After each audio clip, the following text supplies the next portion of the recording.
اللهم صل على محمد وآل محمد وعجل فرجهم علی واولاد علی صلوات. اللهم صل على محمد وآل محمد وعجل برائے فرجهم خوشنودی امام زمانہ علیہ السلام بآواز بلندتر صلوات. اللهم صل على محمد وآل محمد وعجل فرجهم. سورۃ المبارکۃ الفاتحہ.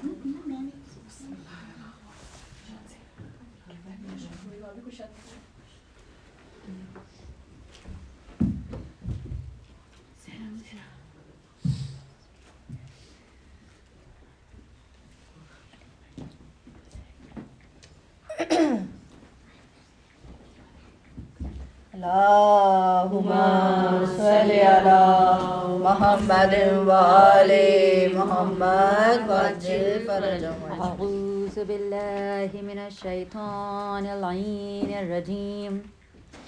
بسم اللہ الرحمن الرحیم. الحمد للہ رب العالمین. الصلاۃ والسلام علی سید الاشرف الاولین والآخرین سید الانبیاء والمرسلین وخاتم النبیین سیدنا و نبینا و شفیع ذنوبنا و حبیب قلوبنا و طبیب نفوس سرور کونین صاحب قاب قوسین جد الحسن والحسین مولانا ابو القاسم محمد. اللهم صل على محمد وآل محمد وعجل فرجهم. بسم اللہ الرحمن الرحیم. رب اشرح لی صدری ویسر لی امری واحلل عقدۃ من لسانی یفقہوا قولی. صلوات. اللهم صل على محمد وآل محمد وعجل فرجهم. تمام تر تعریفیں اس خالق عالمین کے لیے کہ جو اس کائنات کا خالق بھی ہے مالک بھی ہے، کہ جس کے قبضہ قدرت میں موت بھی ہے حیات بھی ہے، ہماری عزت بھی ہے اور ذلت بھی ہے. اور تمام تر درود و سلام محمد والے محمد. اللهم صل على محمد وآل محمد وعجل فرجهم اجمعین. بے شک انہی کی وجہ سے پروردگار عالم نے اس کائنات کو خلق کیا. یہ وجہ تخلیق کائنات جو ہیں یہی انوار اقدار. اور یہ بات ہم سب بہت اچھے طریقے سے جانتے ہیں کہ اگر یہ نہ ہوتے تو پروردگار عالم اس کائنات کو خلق نہ کرتا. چند وجوہات ملتی ہیں اس کائنات کو خلق کرنے کی. اس میں سے پہلی وجہ یہ ہے وہ محبت اہل بیت ہے، محبت محمد عربی ہے، محمد صلی اللہ علیہ وآلہ. اللهم صل على محمد وآل محمد وعجل فرجهم اجمعین. اور دوسری وجہ جو ہے تخلیق کائنات ہے کہ پروردگار عالم نے چاہا کہ میں پہچانا جاؤں تو اس نے اس وجہ سے اس کائنات کو خلق کیا. یہ دو وجوہات آپ کو قرآن میں بارہا اور کئی مقامات میں ملیں گے.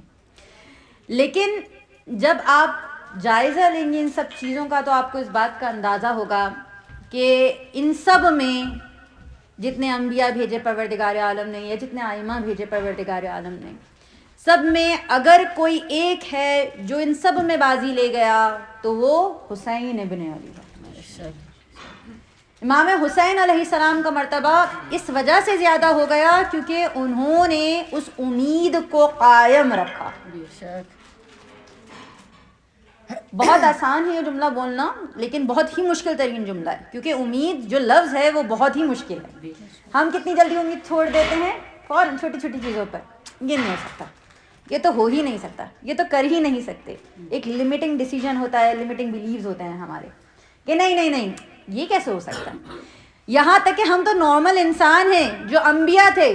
دیکھیے سورہ یونس پڑھیے، سورہ یوسف پڑھیے، آپ کو نظر آئے گا کتنے مقامات پہ حضرت یوسف نے آیت نمبر 110 پڑھیے اٹھا کے، پتہ چلے گا حضرت یوسف پروردگار عالم نے لفظ استعمال کیا قرآن میں وَإِذِ اسْتَسْنَى، مینس قریب تھا کہ وہ اپنی امید کو چھوڑ دیتے اور پھر پروردگار عالم نے ان کو اس مشکل سے نکال دیا. سورہ یوسف پڑھیے, اس کے بعد سورہ یونس کو پڑھیے, پھر آپ کو کیا ملے گا کہ حضرت یونس مچھلی کے پیٹ میں, پھر یہی لفظ یوز ہو رہا ہے, وَزِسْتَثْنَا, قریب تھا مچھلی کے پیٹ میں کہ وہ امید چھوڑ دیتے, پھر پروردگار عالم نے ان کو نکال دیا. اور حسین پر کتنی مشکلات پڑی, کیا مشکلات کم نہیں ہیں حسین پہ؟ حسین پہ بہت زیادہ مشکلات پڑ رہی ہیں, لیکن حسین آخر وقت تک اپنی امید کو نہیں چھوڑ رہے. حسینیت زندہ باد, حسینیت زندہ باد, یزیدیت مردہ باد, یزیدیت مردہ باد, دشمنان اہل بیت پہ لعنت بے شمار, خاندان زہرا پر بلند تر سلوات. اللہم صلی علی محمد و آل محمد وعجل فرجہم اجمعین. ایک شخص نے امام جواد علیہ السلام سے پوچھا کہ مولا کیا وجہ ہے کہ حسین کی امید آخر دم تک, کہ جب لاشِ علی اکبر اٹھا رہے ہیں امید قائم ہے, لاشِ علی اصغر لے کر آ رہے ہیں امید قائم ہے. کیا وجہ تھی جو حسین اتنے مضبوط تھے؟ تو امام نے کہا کہ اس کی وجہ صرف ایک تھی, اور وہ کیا تھی کہ حسین کا اپنے رب پر اعتبار. بہت بڑی بات ہے. اور پھر جب اس شخص نے سوال کیا کہ مولا میں اس اعتبار کو کیسے بڑھا سکتا ہوں, تو امام جواد علیہ السلام نے 4 چیزیں پیش کی. میں کوشش یہ کرتی ہوں کہ جب میں مجلس پڑھوں تو یہاں سے جب لوگ اٹھ کے جائیں تو کچھ سیکھ کے جائیں, کوئی ایسی چیز ساتھ لے کے جائیں کہ جس کو وہ پورے ٹائم پہ جب تک ان کو یاد رہے وہ امپلیمنٹ کرتے رہیں, اس پہ عمل کرتے رہیں. تو بس وہ 4 چیزیں کیا تھیں؟ اس میں سے پہلی چیز کیا تھی؟ خدا شناسی. دوسری چیز خود شناسی. تیسری چیز کہ دنیا کی حقانیت کو سمجھنا. چوتھی چیز کہ آخرت پر نظر رکھنا. یہ 4 چیزیں ہیں جو آپ کے اعتبار کو بڑھا دیتی ہیں اللہ کے اوپر اور آپ کی امید کو قائم رکھتی ہیں. اب کس طریقے سے میں ریورسلی لے کے چلوں گی. سب سے پہلے جو سب سے آخر میں بیان کی ہے وہ بیان کروں گی. کیا ہے کہ کائنات میں جب آپ آ جاتے ہیں تو آپ یہ سوچتے ہیں کہ بس یہی دنیا ہے اور کچھ نہیں, یہی زندگی ہے اور کچھ نہیں. ہم سب کا یہی اندازہ ہے نا کہ بس جو کچھ کرنا ہے وہ یہیں پہ کرنا ہے. تو امام کیا کہہ رہے ہیں کہ جب ہماری نظر آخرت پہ ہوتی ہے تو ہم ہر کام یہ سوچ کے کرتے ہیں کہ ہمیں اس کام کی جزا ملے گی یا نہیں ملے گی. ایسا تو نہیں ہے کہ ہم جو یہ کام کر رہے ہیں اس کے برعکس ہمیں سزا ملے جزا کے بجائے. تو اگر میں اگزامپل دوں کہ اگر میں کھانا بنا رہی ہوں اور میں مصیبت سمجھ کر بنا رہی ہوں کھانا, تو مجھے سزا ملے گی جزا ملے گی؟ ماشاء اللہ بہت سمجھدار ہیں. لیکن اگر میں یہ سوچ کے بنا رہی ہوں کہ نہیں مجھے یہ جو کھانا بنانا ہے اس سے جو انرجی ملے گی, جو طاقت ملے گی, اس سے میں اپنے نیک اعمال انجام دے سکوں گی, میرے بچے نیک اعمال انجام دے سکیں گے, مجھے سزا ملے گی جزا ملے گی؟ جزا ملے گی. اتنا چھوٹا سا فارمولا ہے. تو بس جب آپ آخرت پہ نگاہ رکھے ہوئے ہوتے ہیں تو آپ کی نیتیں بدل جاتی ہیں. جب آپ کی نیتیں بدل جاتی ہیں آپ کے اعمالوں میں اضافہ ہونا شروع ہو جاتا ہے. جب آپ کے اعمالوں میں اضافہ ہونا شروع ہو جاتا ہے آپ کا اعتبار مضبوط ہونا شروع ہو جاتا ہے. ٹھیک ہے. پھر اس کے بعد جو تیسری چیز تھی اس کو دوسرے نمبر پر بیان کروں گی. کیا چیز تھی؟ کہ دنیا کی حقانیت کو سمجھنا, دنیا کی حقیقت کو سمجھنا. اچھا ہماری نظر میں بہت معذرت کے ساتھ ہمیں سمجھتے ہیں کہ جی غربت میں رہنا, بوسیدہ لباس پہننا, خراب کھانا کھانا یہی ہے, یہی ہے. کسی امام نے ایسا نہیں کہا. کوئی آپ کو ایسی مثال نہیں ملے گی. ایسا کچھ نہیں ہے بھائی. آپ امام رضا علیہ السلام کو دیکھیں, بہترین لباس پہنے,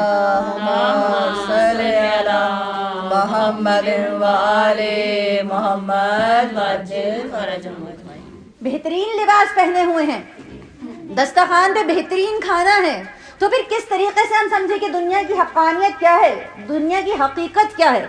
کیونکہ ہم تو دعائیں مانگتے ہوئے بھی گھبراتے ہیں. ان دعاؤں کو, وہ جو دعائیں ہمارے تحفظ کے لیے ضروری ہیں, جو ہماری سیفٹی کے لیے, سیکیورٹی کے لیے ضروری ہیں.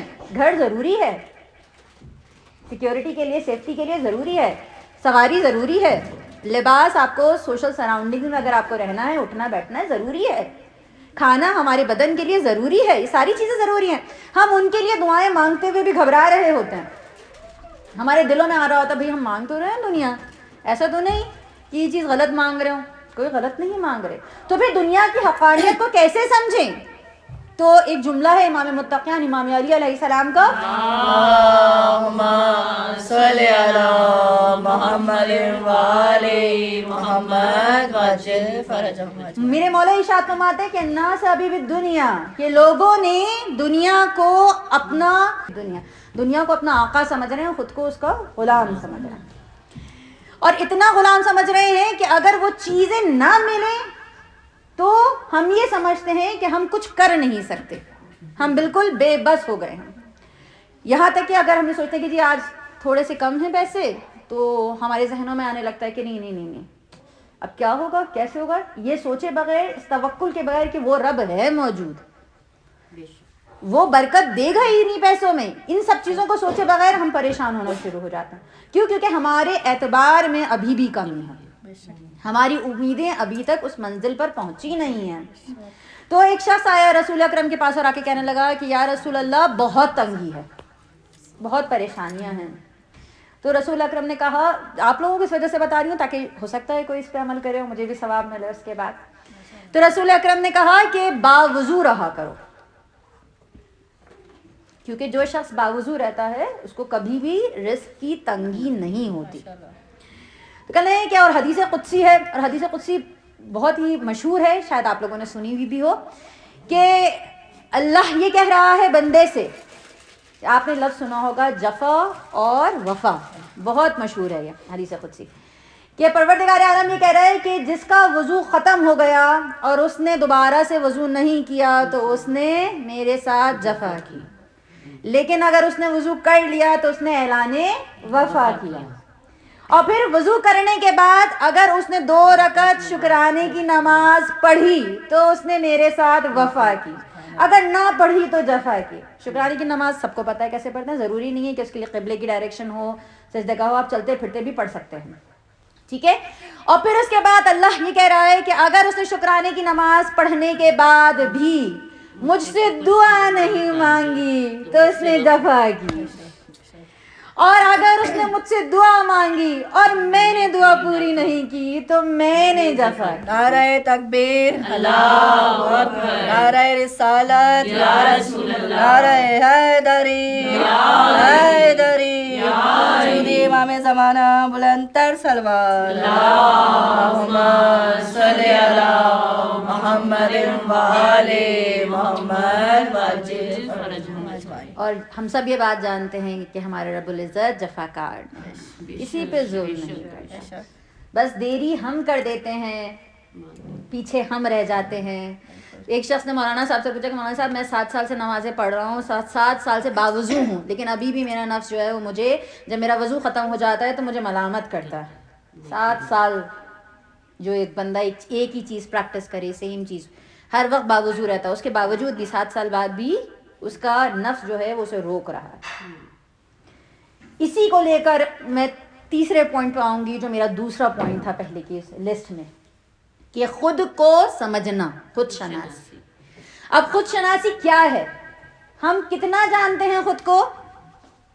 ہم نہیں جانتے خود کو، بالکل نہیں جانتے.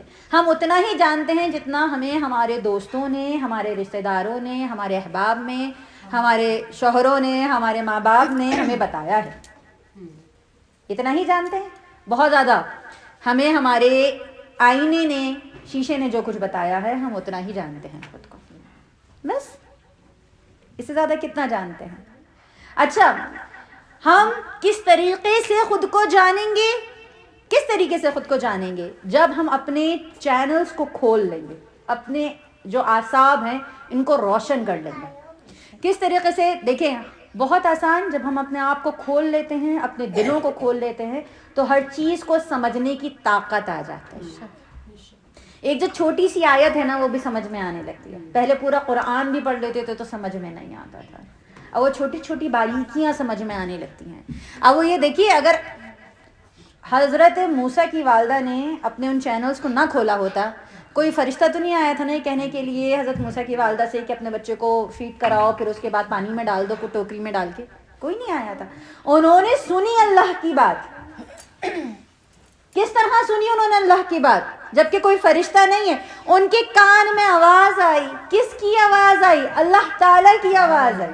تو اللہ تو ہمیں ہر وقت پکار رہا ہے, ہمیں یاد کر رہا ہے, ہمیں آواز دیتا ہے, ہمیں بتاتا ہے, ہمیں سمجھاتا ہے, اور ہم ہیں سمجھ ہی نہیں پاتے. تیسری چیز جو تھی وہ خود شناسی تھی. پروردگار عالم کہہ رہے کہ جس نے خود کو پہچانا اس نے مجھ کو پہچانا. ہم خود تک ہی نہیں پہنچے تو ہم اس تک کیسے پہنچے؟ کتنا کام باقی ہے ابھی خود پہ کرنے کے لیے, بہت کام رہ گیا. کاش کہ بس ہم دعا کرتے ہیں کہ جو مجلسیں ہیں تو مجلسیں جو ہم کر رہے ہیں تو یہ جو ہماری نسلیں اٹھ رہی ہیں نا, بی بی کے صدقے سے یہ نسلیں ہماری صحیح اٹھ جائیں. کیوں؟ کیونکہ ہم اس کوششوں میں ابھی تک نہیں لگے کہ ہم خود کو پہچان سکیں, تو ہم کس طریقے سے بچوں کے لیے یہ کوششیں کر پائیں گے کہ بچے بھی خود کو پہچان سکیں؟ ان کو کیسے ٹرین کریں گے جب ہم خود ابھی تک ٹرین نہیں ہوئے؟ اور جب پروردگار عالم کہتے ہیں کہ جب تم خود کو پہچان لو گے تو تم مجھ کو پہچان لو گے. تو خدا شناسی جو ہے وہ خدا بار بار بار بار بتا رہا ہے. اور دیکھیں قسم کھا کھا کے بتا رہا ہے. اب دیکھیں قرآن مجید میں بہت سارے سورے ہم لیں گے جس میں کافی دفعہ پروردگار عالم نے قسم کھائی ہے. جیسے کہ سورۃ العصر میں 1 دفعہ پروردگار عالم قسم کھا رہا ہے, سورۃ الضحیٰ میں 2 دفعہ, سورۃ العادیات میں 3 دفعہ, سورۃ التین میں 4 دفعہ, سورۃ الفجر میں 5 دفعہ, کسی سورے میں 7 دفعہ, کسی سورے میں 11 دفعہ پروردگار عالم قسم کھا رہا ہے. اور ہر دفعہ پہلے قسمیں ہیں, پھر اس کے بعد جب آپ پڑھیں گے تو آپ کو اندازہ ہوگا قسموں کے بعد پروردگار عالم کوئی نہ کوئی ایسی بات کر رہا ہے جو انسان کی خلقت سے منسلک ہے. دیکھیے چھوٹا سا نماز میں پڑھتے ہیں سب کو یاد ہوگا, اس وجہ سے یہ سورہ منتخب کر رہی ہوں, سورۃ العصر. والعصر ان الانسان لفی خسر. انسان کس میں؟ خسارے میں ہے. امام سے پوچھا گیا کہ یہ خسارہ کیا ہے؟ امام نے کہا بالکل ایسے ہی کہ جیسے برف بیچنے والا اپنی برف لے کے کھڑا ہو, چاہے وہ نیک اعمال کرے نہ کرے لیکن اس کی برف پگھلتی رہے گی, اس کے ہاتھ سے وقت نکلتا رہے گا. تو انسان اسی طرح خسارے میں, چاہے وہ نیک کام کر رہا ہے یا نہیں کر رہا, اس کا وہ وقت نکلتا چلا جا رہا ہے, وہ برف پگھلتی چلی جا رہی ہے. ان الانسان لفی خسر الا الذین آمنوا وعملوا الصالحات. کون ہے؟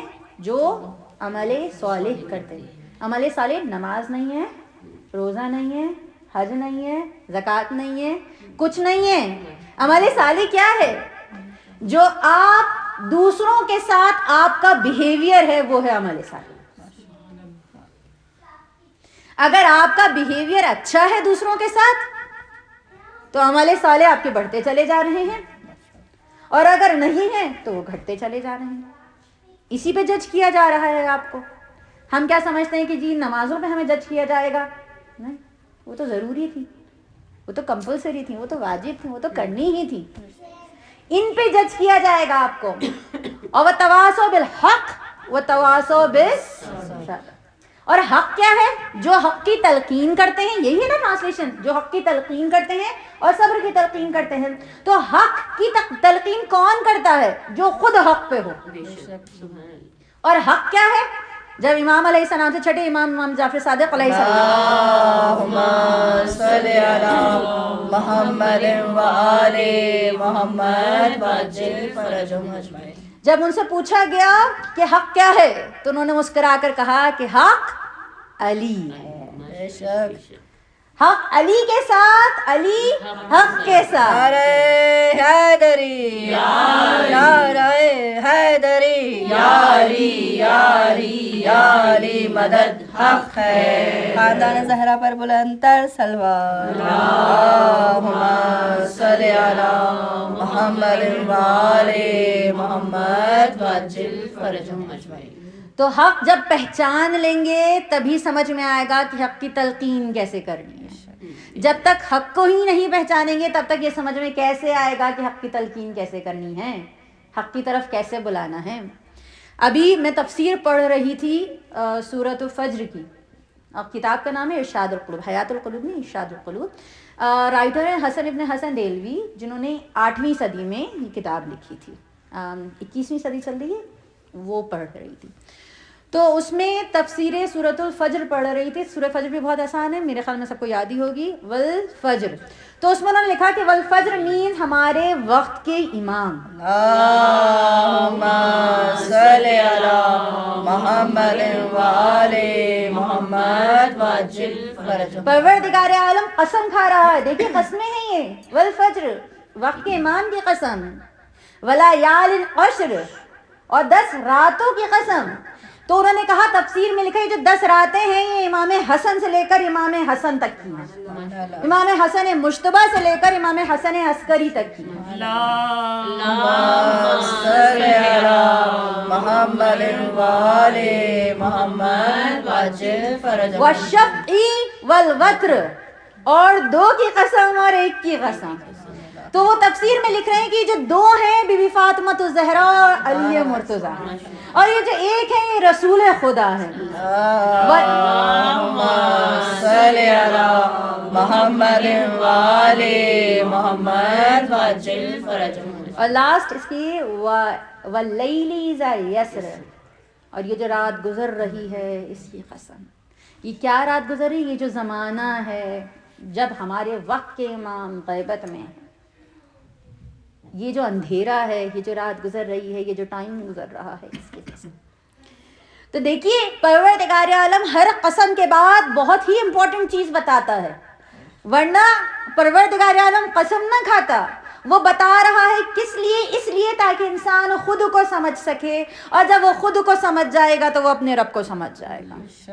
تو یہی تو پروردگار عالم چاہتا تھا کہ ہم خود کو جانیں. اور ہم نے کس کو جانا؟ ہم نے اپنے پڑوسیوں کو جانا, بہت معذرت کے ساتھ, ہم نے سارے ٹی وی ایکٹریسز کو جانا, بہت زیادہ ٹائم ہوتا ہے ان کو اسکرولنگ کر رہے ہوتے ہیں. ہم نے ساری پالیٹکس کو جانا, ہم نے کچھ نہیں تو کچھ نہیں ہے, ساری جتنی ادھر ادھر کی ریسیپیز تھیں ہم نے ان کو جانا, جتنے ڈیزائنس تھے ہم نے ان کو جانا. نہیں جانا تو خود کو نہیں جانا, باقی سب کو جانا. جہاں کمی رہ گئی وہ یہاں رہ گئی. اگر ہم یہاں جان لیتے تو سمجھ میں آ جاتا کہ اس رب نے ہمیں کیوں خلق کیا ہے. اور پھر سورۃ العصر کا آخری جملہ وتواصوا بالصبر, صبر کی تلقین کرتے ہیں. کون کرتا ہے صبر کی تلقین؟ جو اصل معنی میں صبر کو جانتا ہے, صبر کو سمجھتا ہے. اور کون جانتا ہے صبر کو؟ کون سمجھتا ہے؟ کیا ہم آپ سمجھتے ہیں؟ بڑے بے صبرے ہیں ہم, تو بہت ہی بے صبر ہیں. سورہ عادیات بھی تو یہی کہہ رہی ہے نا, جب قسم کھا رہا ہے پروردگار عالم, قسم کھانے کے بعد کیا کہہ رہے ہیں کہ اور انسان بہت ہی بڑا ناشکرا ہے. تو ہم تو بہت بڑے ناشکرے ہیں, ہم تو صبر کرتے ہی نہیں. لیکن ہیں کچھ لوگ ایسے کائنات میں جو صبر کر رہے ہیں, اور ایسا صبر کر رہے ہیں کہ ان کی مثالیں آج تک قائم ہیں 1400 سال بعد بھی. کہ آپ دیکھیے, ہمیں سمجھتے ہیں کہ جی صبر صرف حسین نے کیا, کربلا یقیناً حسین کا صبر سب سے اعلیٰ ترین صبر ہے, لیکن صبر بی بی فاطمہ الزہرا بھی کم نہیں.